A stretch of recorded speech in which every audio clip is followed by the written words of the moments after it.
Paano mag-disinfect ng manukan? Sa pag-disinfect namin, kahit sa port dito sa farm, ginagamit namin is ito kasi siya ay very safe.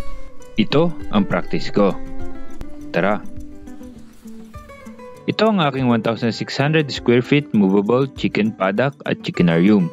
Pero paano ba mag-disinfect ng aking movable chicken shelter para sa aking mga free-range chickens? Inuna namin tiklupin ang mga net. Dahil nga hindi na maulan, sobrang tigas ng lupa, kaya yupi-yupi ang ating peg. Inilatag lang namin ang mga net para ma-disinfect natin bago tuluyan tiklupin. Ang gamit namin na ito, EnviroSure, kasi ito ay non-toxic at environmental friendly. Nabibili lang yan sa Shopee. Inasprayan na namin, binaligtad din yan para kabilang side ang ma-disinfect. Pagkatapos tiniklup na namin lahat ng net.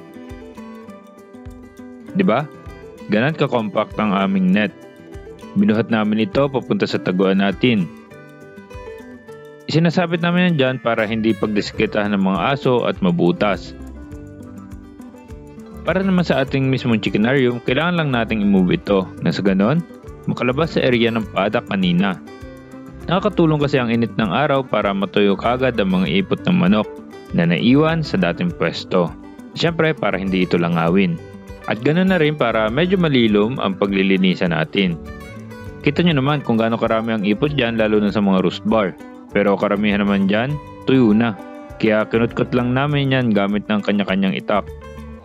Nakakangilo ng konti pero we got to do what we have to do. Kiniski sa mga roost bars, ang lahat ng roost bars. Mga bakal na may ipot din.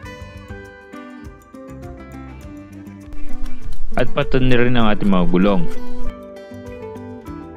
Ginamitan namin ng walis para maalis ang mga likabok at mga sapot ng gagamba.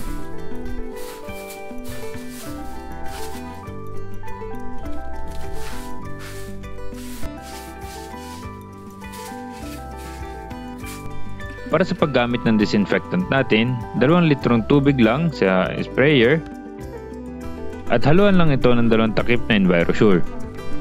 Haluing mabuti. And goods na, paliguan lang mabuti ang ating chickenarium. Inuna ko ang ibabaw ng bubong, ang ilalim ng bubong, bakal,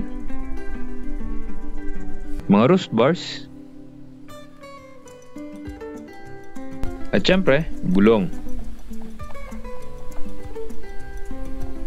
Pagkatapos mag-disinfect ng chickenarium, syempre, dapat kami rin mag-disinfect. So yun, kung paano namin linisin at disinfect ang chickenarium pagkatapos gamitin. So di ba may manukan kanina dito, ngayon wala na. At ito ay magre-rest hanggang sa next na gamit. So yung pagkabilad dito, makakatulong pa siya sa pag-disinfect at makakailang spray pa kami bago magamit ulit ito. Yun lang, maraming salamat. Subscribe and peace.